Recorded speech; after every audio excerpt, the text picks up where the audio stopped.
South Indian movie ইন্ডাস্ট্রিতে যেন এক রেভলিউশন শুরু হয়েছে, যেখানে একসময় চলতো শুধু মাস মাসালা মুভি, সেখানে কন্টেন্ট বেস মুভির জয় জয়কার চলছে। যেখানে 100 কোটি টাকা খরচ করেও বলিউড মুভিগুলো 20 কোটি টাকা ইনকাম করতে পারছে না, সেখানে মাত্র 10 কোটি বাজেটে একটা মুভি তৈরি করা হয় এবং সেই মুভিটি প্রথম সপ্তাহেই বাজেটের 300% প্রফিটেবল থাকে। এটি এমন একটি মুভি যা সরাসরি আপনার এখানে প্রভাব ফেলবে। ওয়েলকাম টু টোটো টক্স।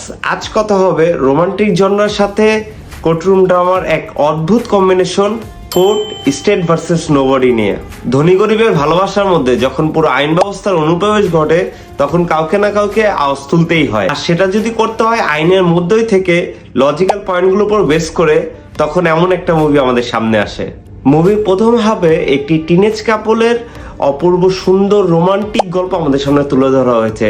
যদিও পার্সোনালি আমি রোমান্টিক মুভি যথারীতি অ্যাভয়েড করি, কিন্তু এই মুভিটা আমার রোমান্টিক মুভির ধারণায় কিছুটা হলে ছাপ ফেলেছে। মুভির দ্বিতীয় হাফ পুরোপুরি অন্যরকম। নির্দোষ নায়ককে বাঁচানোর দায়িত্ব এমন একজন কাঁধে তুলে নেয় যার কোর্টে কখনোই কেস লড়ার অভিজ্ঞতা নেই। শুধুমাত্র ভালোবাসার জন্য একটি ছেলে এবং তার পরিবারকে কতটুকু কষ্ট করতে হয় তার জলযন্ত্র প্রমাণ এই মুভিটি। কিছু টর্চার সিন আছে মুভিতে, সেটাকে যদি আপনি নিতে পারেন তাহলে পরিবারের সাথে সহজেই দেখতে পারবেন মুভিটা। আজকের জন্য এটুকুই। ভালো খারাপ যে কোনো মতামতের অপেক্ষায় রইলাম কমেন্টসে। Till then, stay safe, have fun.